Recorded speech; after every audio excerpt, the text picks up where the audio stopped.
Bienvenue à l'émission Un jour à la fois, en compagnie de Luc et son équipe.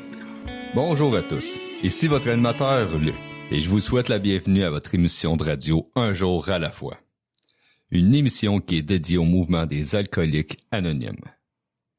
Notez que l'émission vous est offerte en 4 segments. Le petit préambule des AA.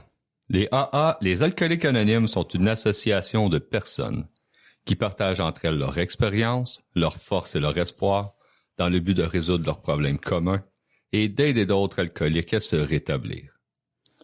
Le désir d'arrêter de boire est la seule condition pour devenir membre des AA. Les AA ne demandent ni cotisation ni droit d'entrée. Nous nous finançons par nos propres contributions. Les AA ne s'associent à aucune secte, confession religieuse ou politique, à aucun organisme ou établissement. Ils ne désirent s'engager dans aucune controverse. Ils n'endossent et ne contestent aucune cause. Notre but premier est de demeurer abstinent et d'aider d'autres alcooliques à le devenir. Cette semaine, nous recevons une membre qui fait partie de cette belle fraternité, une membre impliquée que j'ai eu la chance à quelques occasions d'entendre et d'apprendre de cette personne-là. Et ça a toujours été très enrichissant. Et je suis content de pouvoir l'entendre, de pouvoir entendre sa vie, de pouvoir entendre son partage, tu sais, de où c'est qu'elle a traversé, comment qu'elle était, puis aujourd'hui, comment qu'elle a réussi à devenir qu'est-ce qu'elle est aujourd'hui. Je vous présente Sylvie. Donc, vas-y Sylvie, c'est à toi la parole. Merci beaucoup. Bonsoir tout le monde. Mon nom est Sylvie, je suis une alcoolique. Je vais commencer par vous dire toute la gratitude que j'ai envers le mouvement des alcooliques anonymes. Après tous ces 24 heures-là, j'ai encore besoin, plus que tout, de rester dans mon mode de vie. Puis ça, c'est grâce à vous autres, puis je vous en remercie. Je vais peut-être commencer par le début, mon enfance. Je viens d'une famille de 4 filles, avec une maman que j'adore et un papa là qui est mon héros, un beau grand monsieur de 6 pieds 2 là. Puis sauf que mon papa va partir très tôt de la maison. Je vais avoir peut-être 5 ans. Puis déjà là, je vis de l'abandon, je vis du rejet, je vis de la culpabilité parce que je pense que c'est peut-être à cause de moi qui est parti ou ces affaires-là. Fait que, mais je suis déjà pas à ma place. J'ai 5 ans là, puis je sens déjà que j'ai pas de place, que je suis pas capable de prendre ma place. Fait que je vais continuer à grandir comme ça, puis mon enfance, moi, va être marquée par la pauvreté beaucoup. Maman est toute seule pour élever 4 filles, fait que c'est difficile. Puis dans les années 70, des parents qui étaient séparés, c'était pas coutume. Aujourd'hui, c'est quasiment la norme. Mais à l'époque, c'était pas... Puis je me souviens d'avoir vécu là jouer avec des petites amies dans la cour là chez eux là, puis les parents ouvraient la porte puis ils disaient je veux pas que tu joues avec elle, ses parents sont séparés. Fait que c'était encore du rejet, c'était encore de l'abandon de mes amis, c'était encore puis ça j'ai trouvé ça difficile. Puis ça m'a pris quand même un bout de temps dans le mouvement avant que cette sensation là ça pèse. C'est sûr que c'est des blessures d'enfance. Ils disparaîtront jamais. Il va toujours avoir la cicatrice pour me le rappeler, mais elle fait plus mal. Fait que tranquillement, pas vite, je vais continuer à grandir. Puis, maman travaille trop, fait qu'il y a un juge qui décide que on va être placé en foyer d'accueil. Puis, encore là, c'est encore du rejet, c'est encore de l'abandon, c'est encore... Puis ma confiance envers les adultes va casser là, moi. Parce qu'on m'avait promis que j'étais pour avoir une vraie famille, avec un papa, une maman. Moi, je l'avais déjà, ma famille, puis je la trouvais bien correcte, mais ça a l'air que non.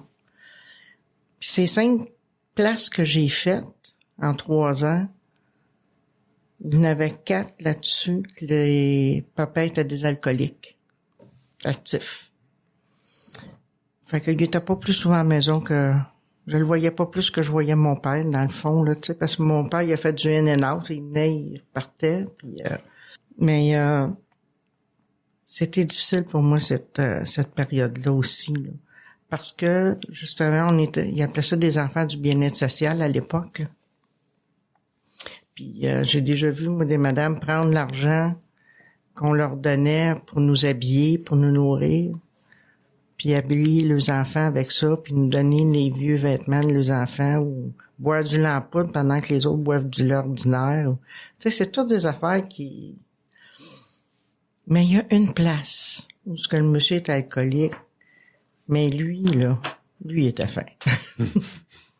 Puis à l'époque, on parle là, des années 72, 73, le dimanche matin, c'était la lutte à la TV.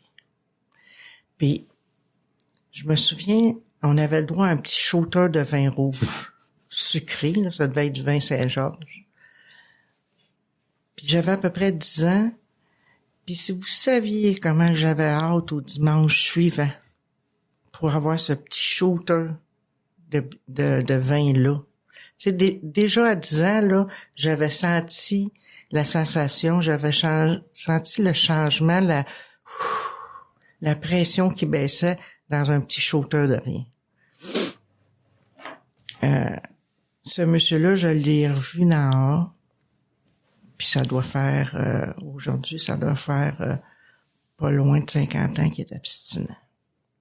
Fait que, puis je le rencontre régulièrement. Fait que c'est bien fun à voir. Je vais finir par retourner chez ma mère. Mais moi, j'ai été élevée dans la région de Saint-Hyacinthe. Puis ma mère a décidé de refaire sa vie à Sherbrooke. Fait qu'on va déménager à Sherbrooke. J'ai 13 ans. On arrive à la fin de l'année scolaire. On n'a pas d'amis. Puis, comme que je suis bien gênée, ça sera pas facile pour moi de me faire des amis. J'ai jamais été une fille vraiment de grosses gangs. C'est toujours des petits groupes ou des petits... Mais quand l'école va commencer, je vais aller à Polyvalente. Puis là, il y a des gangs. Puis il y a la gang qui marche dans le milieu du corridor, puis il y a la gang qui se frôle les casiers. Moi, je voulais faire partie de la gang qui marchait dans le milieu. Mais il semble que si je marchais en arrière d'eux autres, j'aurais plus de courage, j'aurais plus de guts. Tu sais, si vous voulez ce que nous avons et que vous êtes prêts à tout faire pour l'obtenir, là, ben déjà, je comprenais ce que ça voulait dire à l'époque. Fait que j'ai commencé à me tenir avec quelques filles de cette gang-là. Puis parmi l'une d'elles, il y en avait une qui avait un grand frère. Moi, j'ai 13 ans. Il y en a 20. Il me dit que je suis fine puis que je suis belle. Moi, dis-moi pas que je suis fine puis que je suis belle. J'ai tellement pas confiance en moi que c'est sûr je vais t'aimer à coup sûr. Puis c'est ça qui va arriver. Je vais tomber en amour avec. Puis il va venir me chercher, lui, à Polyvalente avec son gros Bessec. Un gros Bessec. Un Suzuki 250, on s'entend, à l'époque. Il avait les cheveux dans le milieu du dos et il était pas sauvageur. Fait que je vais partir une relation avec cette personne-là, puis ma mère va l'apprendre à un moment donné. C'était très difficile. Parce que là, c'est sûr, elle était pas d'accord avec la relation. Mais à bonne ado que j'étais, ben j'ai transgressé les interdits, puis j'y suis retournée. Puis lui, il a 20 ans, là, veiller sa galerie, là, il a plus l'air ben de ça. Fait qu'il y avait une belle tente roulotte dans le fond de la cour, là, chez ses parents. Fait qu'on y était veillé là une couple de fois, puis on connaissait pas les moyens de contraception ben à l'époque, il en parlait pas beaucoup, que je tombe enceinte. J'ai 14 ans. Puis je vais décider de garder mon petit bébé. Parce que moi, mon père puis ma mère, là, il y a des fois, je leur en ai tellement voulu, là. Mais je les aimais pareil. Puis là, je me disais que ce petit enfant-là, il était pour m'aimer toute ma vie. C'est pour ça que je l'ai gardé. Parce que je savais qu'il m'emmènerait beaucoup. Fait que j'ai pas pensé à l'adoption, j'ai encore bien moins pensé à l'avortement. Puis à 15 ans, moi, je vais partir en appartement. Je vais aller rester avec le père de mon enfant. Ça va durer à peu près 14-15 mois. Puis je vais revenir chez maman, victime de violence conjugale. Ça n'a pas marché. C'était écrit dans le ciel que ça ne marchera pas, là. Fait que j'ai décidé de retourner chez ma mère. Puis c'est là que j'ai commencé à boire. Parce que avant, je touchais à l'alcool là, quand il y avait des parties à la maison, là, tu sais, là, puis tout ça, là, j'en profitais pour me saucer les lèvres dans un verre de bière ou dans un verre de vin. Là. Mais je buvais pas. On avait connu d'autres évasions, d'autres substances avant, mais je buvais pas. Mais c'est quand je me suis séparée. Là, toute notre gang, nous autres, elle sortait. Elle allait à l'hôtel, puis nous autres, on sortait jamais. Ben, on avait le petit, premièrement. Hein, c'est pas facile, ben, à sortir dans ce temps-là. Puis,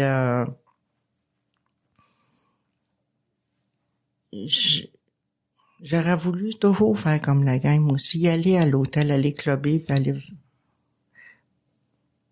Mais je pouvais pas vraiment me le permettre avec le petit. Mais quand je me suis séparée, je suis retournée chez ma mère. J'avais mes 2 sœurs, j'avais ma mère pour garder. Fait que je me suis mis à sortir. Et j'ai sorti. Merci pour ce premier segment. De voir toute la progression. Puis ça va vite, hein? Tu nous as raconté ça. Puis je peux juste imaginer tout le branle-bas dans ce collapse de temps de vie-là que ça peut savoir passer. C'est fou. C'est fou hein, quand on regarde ça. Puis on se dit qu'aujourd'hui, on a passé au travail de ça. On va prendre une pause et on revient après ça avec le gardiennage et la maladie qui embarque. Ce dont je me souviens le plus souvent, c'est la solitude que je ressentais. L'isolement au milieu du monde. À la fin, je trouvais plus de plaisir à boire. Depuis que j'ai commencé à assister aux réunions des AA, je me sens revivre. Et c'est peut-être ce que j'ai vécu de plus important. Je m'aime réellement moi-même. Et c'est très bon. Les AA sont comme un miracle dans ma vie. Les alcooliques anonymes, ça fonctionne. Cherchez-nous dans l'annuaire téléphonique, dans votre journal ou sur aa.org. Vous écoutez présentement l'émission Un jour à la fois, en compagnie de Luc et son équipe. Ici votre animateur Luc, toujours en compagnie de Sylvie, notre invitée de cette semaine, et vous êtes de retour à l'émission Un jour à la fois.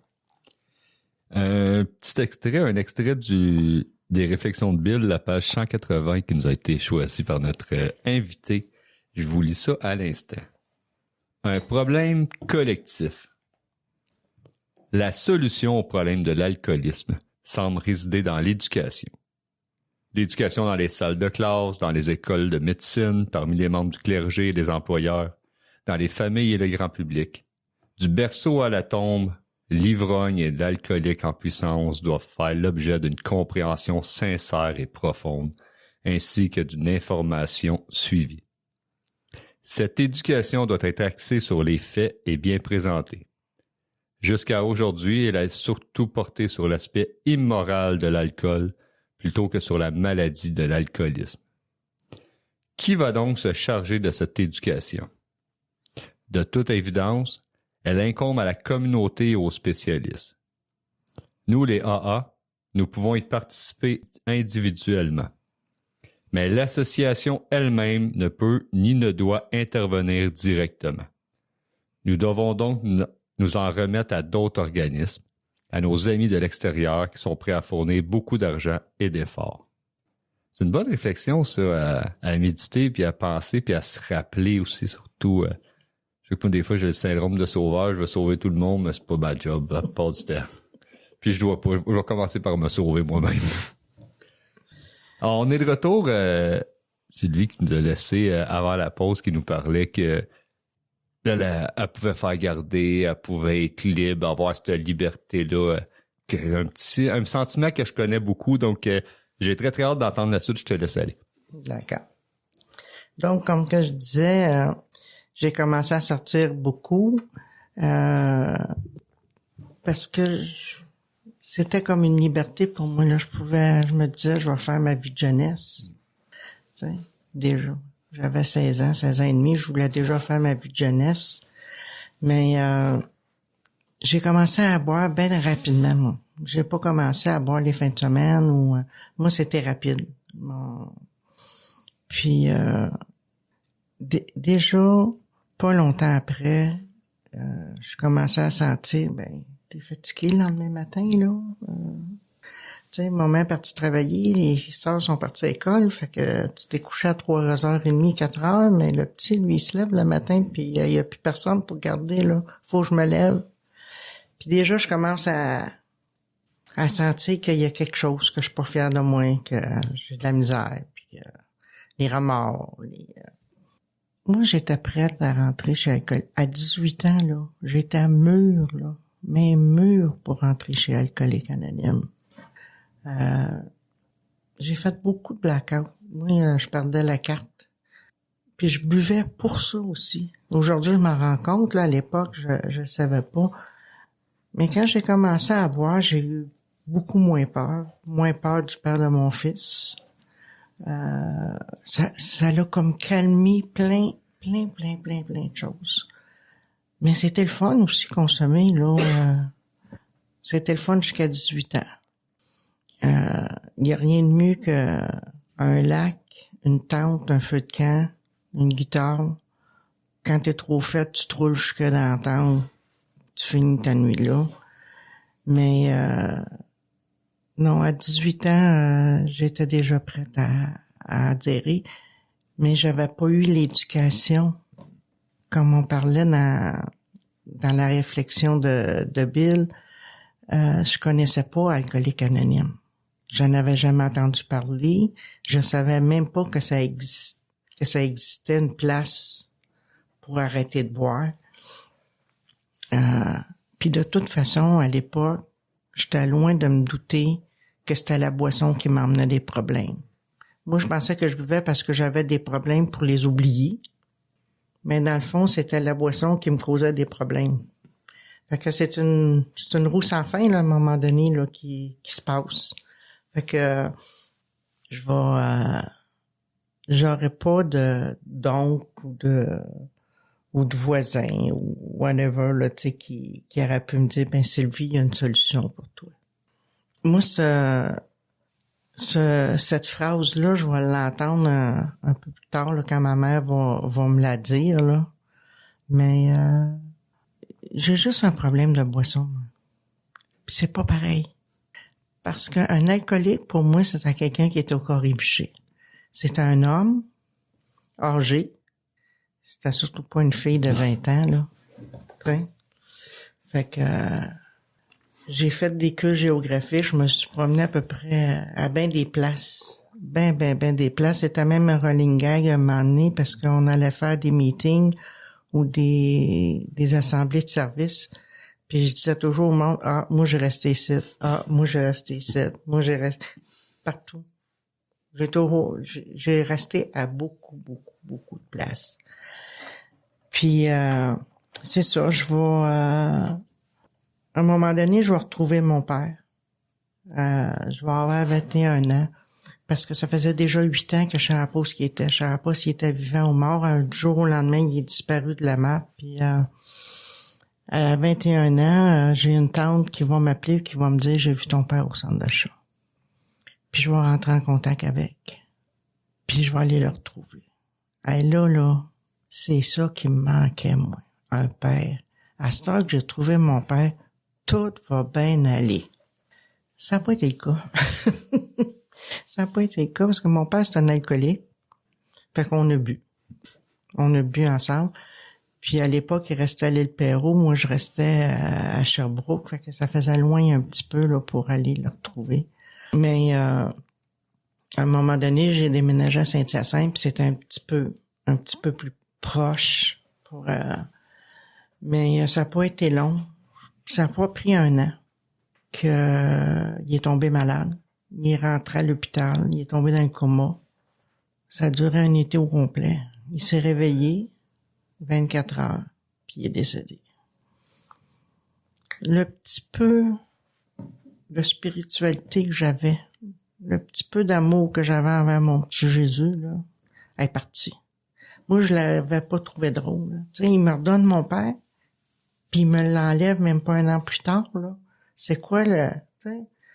Fait que je suis partie sur une brosse qui a duré 4 ans.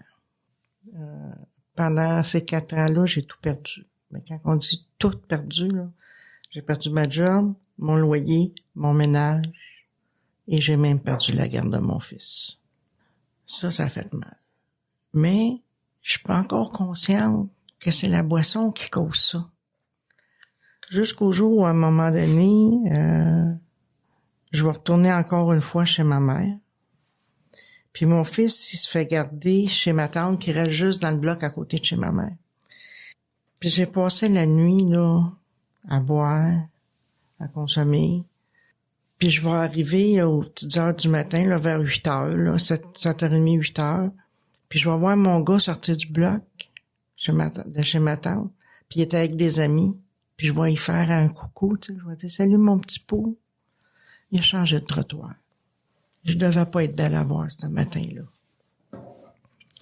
Puis cette image-là, je veux jamais la perdre. Parce que c'était je pense que c'était le coup de grâce, là, Puis pas longtemps après, peut-être 2 semaines après, je me suis, après avoir bu encore une partie de la nuit, j'ai fait du pouce pour m'en retourner chez nous. Puis il y a quelqu'un qui m'a embarqué sur le pouce. Puis à l'époque, il n'y avait pas de cellulaire, fait qu'il a arrêté dans une boîte téléphonique pour téléphoner. Puis je dois avoir eu peur parce que j'ai parti avec son char. Je suis partie avec son char, puis c'est ça. Je me suis ramassée dans le banc de neige 2 coins de rue plus loin, là. C'est la police qui m'a ramassée, m'a emmenée au poste. Puis c'est maman qui est venue me chercher. Puis elle va me dire, quand que je vais me réveiller, elle va me laisser cuver mon vin. Puis quand je vais me réveiller, elle va dire, tu sais, Sylvie, si tu veux, là, elle dit, il y a du monde qui peuvent t'aider. Puis ce matin-là, je l'ai entendu. Peut-être qu'elle me l'avait déjà dit. Peut-être qu'il y avait d'autres personnes qui me l'avaient dit. Mais je voulais pas l'entendre, peut-être, là. Puis ce matin-là, j'ai l'impression que c'était la première fois comme, il y a du monde qui peuvent t'aider. Et j'ai baissé les bras. J'ai baissé les bras, j'étais plus capable. Ça avait plus d'allure. Ma mère aboyait toutes les larmes de son corps, je sais pas combien de fois par semaine.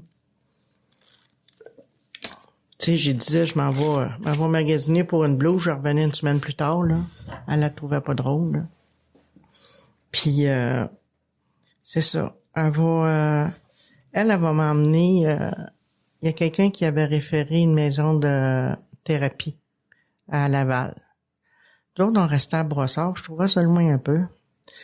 Puis quand je suis arrivée devant le monsieur qui nous a reçus, il m'a dit, j'ai 2 choses à t'offrir. Soit une thérapie de 3 semaines fermée ou une thérapie de 10 semaines à raison d'1 soir par semaine. Pendant 10 semaines. Ben, j'ai dit, moi, je vais te prendre ça. Parce que moi, je suis pas un alcoolique, j'ai juste un problème de boisson. Puis il m'a pas astiné. Il m'a dit, c'est correct. Mais ma mère était pas toujours là pour m'emmener. Et ça me prenait 2h30 de transport en commun pour me rendre là-bas, puis 2h30 pour en revenir. Je la trouvais moins drôle. J'aurais aimé ça qu'elle me trouve une thérapie plus proche à Rive-Sud. Puis ça a donné que ça a donné. Là, j'étais dans la brume, je comprenais à peu près rien de qu'est-ce qu'il me disait. La seule chose que je me souviens, c'est qu'on s'astinait souvent. Il me disait tout le temps, Sylvie, t'as-tu été faire un meeting des alcooliques anonymes? Puis je disais, qu'est-ce qui se passe dans ces salles-là? Vas-y, tu vas le savoir. Puis c'était le même à tous les semaines. Non, j'y vais pas. Tu veux pas me le dire, j'y vais pas.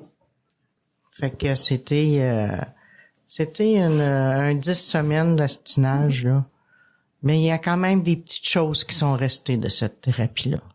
On est tellement bon pour s'obstiner, là. Puis garder notre poids. Tu veux pas me le dire, j'irai pas. On va prendre une pause. On va pas s'obstiner pendant la pause et on vous revient pour la suite. Je pensais que quelques verres m'aideraient à surmonter ma gêne. Mais j'étais incapable de me contrôler.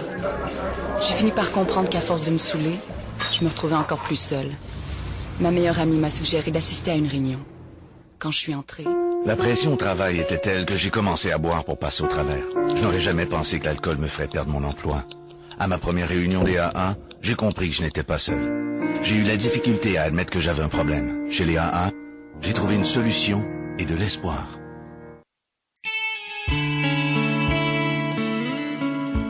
Vous écoutez présentement l'émission Un jour à la fois, en compagnie de Luc et son équipe. Ici votre animateur Luc, toujours en compagnie de notre invitée Sylvie. Nous sommes de retour à votre émission Un jour à la fois. Je vous invite à consulter notre site internet unjouralafoi-émission.org.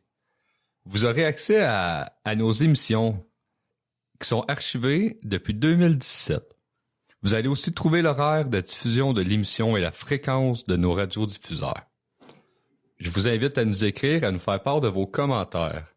Et aussi, si le cœur vous en dit, de venir partager votre témoignage avec nous en studio ou encore de vous impliquer dans notre belle équipe, si le cœur vous en dit.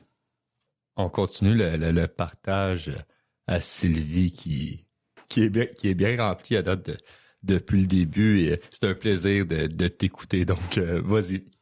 Donc, on en était rendu à la thérapie. Mais juste avant de rentrer en thérapie, c'est sûr que quand je suis partie avec le char, il y a des conséquences à ça. Puis, il a fallu que je pense en cours. Mais Dieu merci, c'est mon avocat qui m'a parlé en tout premier des meetings. Alors, lui, il me suggérait fortement d'aller faire des meetings parce que j'avais dit que j'étais en état d'ébriété quand j'ai volé la voiture. Ben, moi, j'ai dit que je l'avais rien qu'emprunté. Hein. Mais eux autres, ils tenaient à que ça soit un vol. Dieu merci, il y avait des gens, probablement du comité avec les milieux professionnels qui avaient été informés cet avocat-là qu'Alcooliques Anonymes existait. Fait que lui, il m'a expliqué que si j'allais dans des réunions des Alcooliques Anonymes puis que je faisais étamper mes feuilles, que quand je passerais devant monsieur le juge, ça paraîtrait bien. On arrive comme qu'on peut. Moi, je suis arrivé comme ça. Il n'y a pas de hasard, hein, dans la vie. Une journée, je suis assis chez maman, puis j'ai une amie de brosse qui m'appelle. Puis elle me dit, moi, ça va très bien, je suis alcoolique anonyme depuis 3 mois. Ah, puis là, je pense à mon thérapeute qui me passe son temps à me dire d'aller chez les alcooliques anonymes, mais j'ai dit... Puis je trouvais que c'était bon pour elle. Parce qu'elle était bien pire comme moi. Mais elle m'a emmené faire mon premier meeting. J'ai trouvé ça difficile. Moi, j'ai dit, tu m'as menti quand on est sorti de là. Parce qu'elle m'avait dit, elle dit, tu vois, Sylvie, elle dit, ça va être du monde comme moi pis toi qui vont être dans la salle. Comme moi, je m'attends à voir du monde qui regarde la terre, qui ont honte, qui ont plus rien dans la vie, tu sais, là, magané comme moi, j'étais magané. Je rentre là-dedans. Ça a tous les yeux brillants, c'est bien habillé, ça rit, ça... Là, je dis, elle me menti. C'est pas vrai qu'ils sont comme moi. Mais la graine était semée. Puis je vais trouver toutes les excuses. À toutes les fois qu'elle m'appelle pour aller faire une réunion, ça me tente pas d'y aller, je travaille, j'ai pas le temps. Fait que un bon jour, elle va me dire, Sylvie, j'ai trouvé un meeting à Longueuil. Ça s'appelle le groupe des jeunes. Tu devrais venir voir les mecs qui font l'accueil à bas. Ben, craignez pas, la semaine d'après, j'étais là. Elle m'avait pas menti cette fois-là. C'est vrai, il était beau, mais qu'est-ce qu'il disait, je le comprenais pas. Parce qu'on a tout un langage, nous autres, les alcooliques, hein. Puis, c'est là que, après avoir fait une couple de réunions dans ce groupe-là, j'ai été m'acheter un dictionnaire. Parce que pour moi, des amendes honorables, là, tu payes ça où? À Caisse populaire? Ou au palais de justice, ces amendes-là? Du ressentiment. D'autres, on appelait ça être fâché. De l'apitoiement. Ma mère, elle dit, arrête de te regarder le nombril. Hein, c'est toutes des expressions que je comprenais pas. Dieu merci qu'il y avait de la littérature dans nos salles, parce que j'étais gênée de poser des questions. Fait que j'allais lire dans la littérature, puis j'ai commencé par des petits pamphlets. Parce que les gros livres, c'était trop pour moi. J'avais pas assez de concentration à l'époque pour lire quelque chose de soutenu, là, comme le gros livre. Fait que j'ai commencé à lire les petites brochures. Puis il y a quelqu'un qui m'a donné le livre « Vivre sans alcool ». Ah, ça, là, ça a fait du bien. Parce que c'était tous des trucs pratiques à tous les jours, là. Tu sais, c'était concret pour moi. Plus tard, j'ai lu le gros livre, là. Mais pour commencer, moi, c'était le Vivre sans alcool qui m'a fait bien du bien. Fait que j'ai commencé à me tenir à ce groupe-là. La vie fait bien les choses. Ça a pris 9 mois avant que je passe devant monsieur le juge. 9 mois à faire étamper mes feuilles. C'était juste assez pour m'accrocher ben d'aplomb chez les alcooliques anonymes. Ben d'aplomb. Fait que j'ai passé en cours. C'est vrai que ça l'a aidé. Parce que probablement qu'il y avait aussi quelqu'un qui avait été pris le temps d'aller parler aux juges puis de leur expliquer c'était quoi alcoolique anonyme.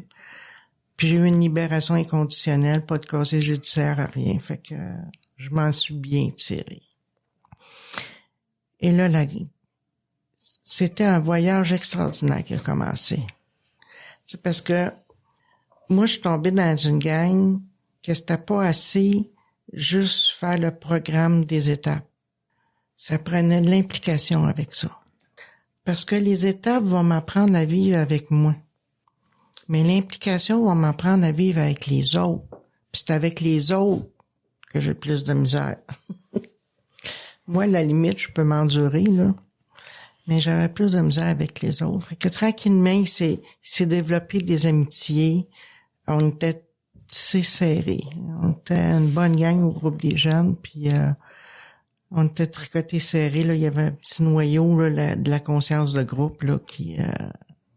Puis, je vais prendre un poste de RSG adjoint à un moment donné. Représentant du groupe auprès des services généraux. Puis je vais prendre le poste de 2 ans par après, quand que le poste va se libérer pour... J'ai tombé là-dedans comme Obélix dans Potion magique, moi. Ça va faire 35 ans, puis ça fait 34 ans que je fais du service, puis que j'ai jamais lâché. Puis c'est pas parce que je suis plus bonne qu'un autre. C'est juste que je veux être sûr que quand mon gars va se décider, qu'il va y avoir quelqu'un qui va avoir pris la peine de faire un business meeting, d'avoir choisi quelqu'un faire le café, placer la salle, trouver un animateur, un conférencier, et surtout quelqu'un à porte pour l'accueillir. C'est pour ça que je suis encore du service après toutes ces années-là. Je vais commencer à reconstruire ma vie. Moi, là, quand je suis arrivée, j'avais de l'air d'une branche, là, sec. Sec, là. Puis quand je suis arrivée au groupe, c'est comme si il avait planté ça dans un beau pot de terre, là. Plein de vitamines, bien nourri. Là. Et tranquillement, pas vite, j'ai vu le coton devenir avec des bourgeons. Puis tranquillement, avec le temps, il y a eu des feuilles, puis ça fait des fleurs à un moment donné. La seule chose que j'avais à faire, c'était d'aller d'un groupe ou d'une réunion de service pour que le monde nourrisse cette terre-là. Puis tant que je ferais ça, ça ira bien. Je vais aimer le service, puis je vais m'apercevoir que j'ai la capacité de faire des rapports, puis que je suis bonne. Puis il y a un vieux rêve qui va refaire surface. Les études. Parce que moi, j'ai lâché l'école en 9e année. Fait que j'ai pas pu aller aux études par après. Là, j'ai décidé de retourner aux écoles, à l'école des adultes. Puis je vais aller faire mon secondaire en 18 mois, grâce à vous autres. parce que vous m'avez appuyé, vous m'avez soutenu, vous m'avez aidé. Quand que j'ai eu des échecs dans mes examens, vous étiez là. Puis quand j'ai fini ces études-là, la réentrice de l'école, elle m'a dit « T'as la capacité d'aller faire des études supérieures. » Des études supérieures, chez nous, on connaît pas ça. Nous autres, une 10e année, là, c'est bien en masse. Quand que tu as eu assez d'éducation pour aller travailler dans ta branche, moi, ma mère, elle m'a montré le métier qu'elle connaissait. Serveuse, barmaid, femme de ménage. J'avais pas besoin de hautes études pour ça. Mais là, elle me conseillait d'y aller, puis j'ai osé aller dans un domaine que j'avais toujours rêvé étudier, tu sais. Puis au bout de 3 ans, ben c'est la remise des diplômes. Puis là, il y a un stage en avant. Puis quand il va nommer mon nom, j'ai mon gars qui est assis à côté de moi. Puis je vais l'entendre dire « C'est ma mère ». Le petit gars, là, 10 ans plus tôt, qui avait changé de trottoir parce qu'il y avait honte, ce soir-là, il avait retrouvé la fierté de sa mère. Puis ça, là, ça n'a pas de prix. Ça n'a pas de prix. Tous ceux qui ont des enfants, qui ont connu leur maladie, leur consommation, vont savoir que la journée où que les enfants te pardonnent, ça n'a pas de prix. Je vais pouvoir me trouver un travail dans ma branche. Et j'ai décidé un jour de dire oui. Oui aux bonnes choses qui peuvent m'arriver. Parce que moi, je croyais pas à ça. J'étais pas assez bonne. J'étais pas... Puis j'avais encore le syndrome de dire, quand tu vas me connaître comme faux, là, tu m'aimeras plus. Parce que je suis pas une personne... J'avais pas assez d'estime de moi. Fait que c'est quelque chose que j'ai eu de la misère, ça, chez Alcoolique Anonyme, quand on me disait « on t'aime », là. Mais premièrement, c'était plus dur. C'est sûr qu'avec le temps, ça s'est adouci. Je me suis mariée. Je me suis divorcée. Puis j'ai rencontré un ami ça faisait 12 ans qu'on faisait le même groupe. Puis on s'est ramassés célibataires toutes les deux à un moment donné. C'est moi qui l'avais accueilli au groupe des jeunes. Puis ça fait 25 ans que ça dure. Fait que c'est fun. C'est fun parce qu'on a des amis qui fait le groupe avec nous autres, qui fait dans notre groupe, qu'on connaît depuis ces années-là. Puis l'amitié est encore très, très forte. On a tout, tu sais, dans c'est ça que j'entends, on a tout pour être heureux. On a tout pour changer nos vies, pour être heureux. On va trouver notre bonheur au bout du compte. Des fois, ça prend 9 mois d'étampage, mais le bonheur, on le trouve quand même. On prend une pause et on revient avec des étampes. Si l'alcool a perdu de son charme pour toi et si tu ne peux pas arrêter de boire, j'ai fait quelque chose et ma vie a changé. J'ai maintenant des amis qui m'acceptent pour ce que je suis. Nous sommes dans l'annuaire téléphonique, votre journal local ou sur le web. Les Alcooliques Anonymes.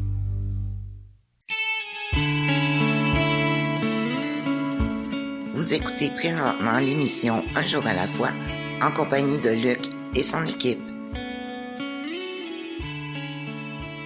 Nous sommes de retour à l'émission Un jour à la fois avec notre invité de cette semaine, Sylvie, ici votre animateur Luc. Si vous cherchez une réunion des alcooliques anonymes près de chez vous, ou si vous voulez en connaître davantage sur le mouvement des AA, je vous invite à consulter le site internet aa-québec.org. Je vous invite aussi, si vous voulez en savoir un petit peu plus où il y a des réunions, de télécharger l'application Meeting Guide dans votre Play Store, votre App Store.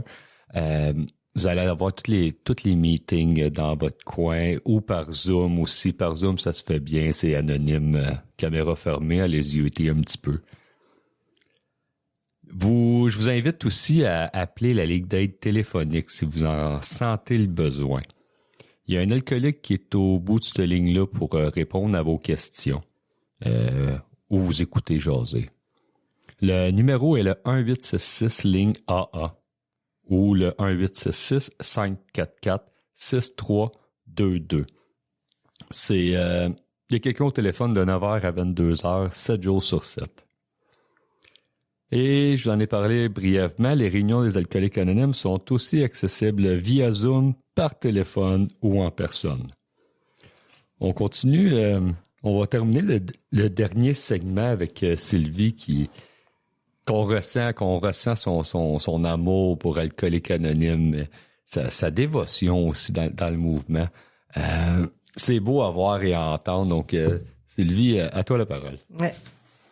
Fait que on était rendu au groupe des jeunes. Un jour, j'étais moins jeune. J'avais fait le tour, je pense, de ce que je pouvais faire à ce groupe-là. Il y a quelqu'un qui ouvrait un groupe à Longueuil, puis il m'a demandé si je voulais être la marraine du groupe. Fait qu'on a ouvert ce groupe-là. Puis il a duré 19 ans. 19 ans à la même conscience de groupe, à la même... parce que il fallait tout de suite que je replante ma branche pour pas qu'elle vienne sèche. Si je voulais qu'elle continue à fleurir, il fallait que j'aille à un autre groupe. Fait que je me suis attachée à ce groupe-là. C'était un beau petit meeting fermé d'une 20aine de personnes à peu près. Puis le sentiment d'appartenance est très important pour moi. Puis un jour, on est obligé de le fermer, manque d'implication, puis les loyers ont commencé à augmenter beaucoup, puis on n'avait plus les moyens de garder la salle. Fait que on a fermé le groupe, puis ça a fait comme si quelqu'un avait déraciné ma branche tout d'un coup. Puis là, j'avais pas d'autre pot où aller la planter.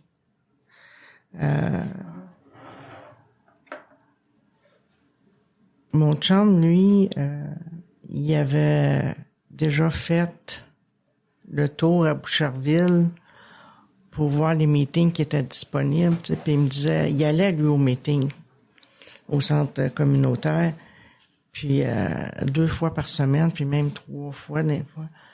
Puis il me disait, Sylvie, tu devrais venir. J'ai 25 ans d'abstinence à l'époque, puis tout ce que je réponds, c'est, je connais pas personne. La peur. J'avais encore la peur qui était là. Puis à un moment donné, j'ai dit, raisonne-toi, Sylvie. Tu dirais quoi à une de tes filles? Tu lui dirais, mets-toi à la porte, puis donne la main au monde. Tu vas en connaître du monde. C'est ça que j'ai fait, puis je suis encore à la porte. Tu sais, aujourd'hui, AHA m'a emmené une stabilité. Je vous l'ai dit, j'ai déménagé bien des fois, puis quand on a acheté la maison, ça faisait déjà 56 déménagements que j'avais à mon actif. Là, ça va faire 19 ans qu'on reste à la même place, fait que puis 18 ans, même emploi. Ça, c'est des exploits que j'aurais jamais rêvé avoir si j'avais pas été chez Alcooliques Anonymes. C'est sûr, j'avais pas ça, là. Mais ça m'a amené une stabilité, ça m'a amené la paix. Beaucoup de paix, beaucoup de sérénité. Ça m'a amené, comme je vous disais tout à l'heure, à dire oui puis à accepter les belles choses que la vie m'apportait. Tu sais? Puis ça, ben, tu sais, aujourd'hui, on a une maison, c'est pas un château, mais on est bien dedans. On a 2 petits-enfants, une de 2 ans puis une d'1 an. La fille à mon chum, elle a eu ses 2 bébés très rapprochés.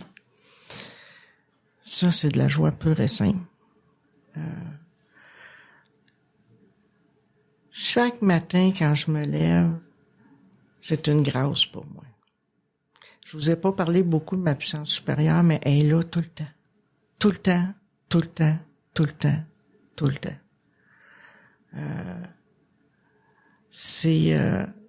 Ça fait partie de mon mode de vie. Avant, je cherchais en haut, je regardais au ciel. Aujourd'hui, c'est plus à l'intérieur de moi qui se situe, tu sais. Puis, je me suis accroché beaucoup aussi aux promesses d'Alcooliques Anonymes. Si vous allez dans le chapitre 9 du gros livre, il y a les promesses. Il y en a d'autres ailleurs dans le livre, mais il y en a 12 qui sont là, dans le 9e chapitre. Ça m'a aidé, moi, beaucoup, beaucoup, beaucoup, à à continuer. Parce qu'on me disait, si t'appliques ton mode de vie, c'est ça que ça va te donner. Tu vas connaître une nouvelle liberté, un nouveau bonheur. Je regretterai pas plus le passé que je voudrais l'oublier. Moi, j'ai bu pour oublier mon passé. Puis il y en a un autre qui dit aussi profonde qu'a été notre déchéance, nous verrons comment notre expérience peut profiter aux autres. Puis c'est ça que j'essaie de faire aujourd'hui avec mes filleuls. Tu sais, de juste humblement leur parler de mon expérience à moi, puis d'essayer de les accompagner dans qu'est-ce qu'ils font. Mon chum, il a des filleuls lui aussi, là. Tu sais, puis c'est le fun parce que les deux ont fait du service aussi. Fait qu'on n'a pas à s'astiner quand il arrive un samedi où il y a des réunions, parce qu'on les fait ensemble. Ça, c'est une grosse avantage qu'on peut avoir, là, tu sais, là, quand le conjoint est partant, là, c'est bien le fun. On fait des congrès ensemble, on fait des... Tu vois, cet été, là, on a une moto, on fait de la moto. C'est tout des dividendes d'Alcooliques Anonymes, ça. C'est une vie simple que j'ai aujourd'hui. Il y en a qui diraient, elle est plate. Moi, je la trouve pas plate. Je la trouve douce et calme. Ça, pour moi, ça n'a pas de prix, là. Je dois tout à Alcooliques Anonymes. Tout. Fait que, il n'y aura jamais un matin où que je vais me lever trop de bonne heure. Il n'y aura jamais une réunion qui va durer à 7 heures pour pas que j'y aille.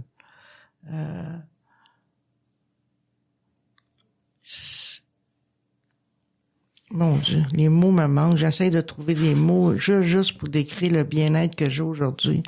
Ça se vit. C'est dur à décrire, mais ça se vit et ça se vit bien.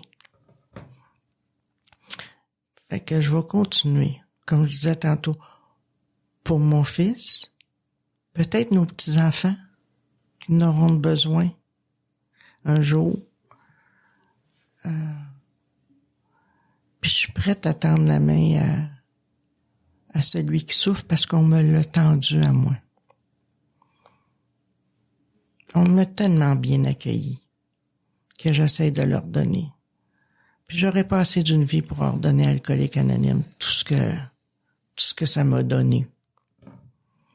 Tout le bonheur que j'ai de pouvoir partager tout ça avec vous autres.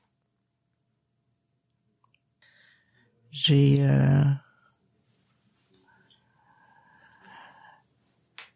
vais peut-être finir avec une petite phrase que j'aime beaucoup. Je me souviens plus où que j'ai trouvé. Mais ça disait, le bonheur, c'est comme un ballon. On passe notre temps à courir après, puis une fois qu'on l'a attrapé, on donne un coup de pied dessus. Moi, je vais vous souhaiter que la prochaine fois que vous allez attraper votre ballon, que vous allez pouvoir le garder 1 minute, 1 heure, 1 journée de plus. Le bonheur, c'est pas un bloc permanent. C'est des petites choses mis un au bout de l'autre qui fait des beaux moments de bonheur. Puis je vous le souhaite. Merci. Merci, Sylvie.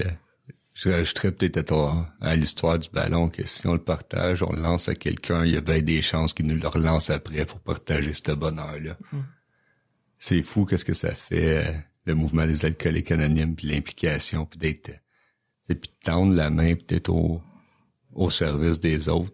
Je disais en début d'émission que j'avais beaucoup appris de toi dans le passé, dans des conférences, des choses comme ça, puis j'en ai encore appris un petit peu plus, puis là, de toi-même, tu sais, de toi, de ta personne, puis c'est beau, tu sais, c'est beau comment les miracles, puis les façons de faire, puis les façons qu'on grandit dans Alcooliques Anonymes.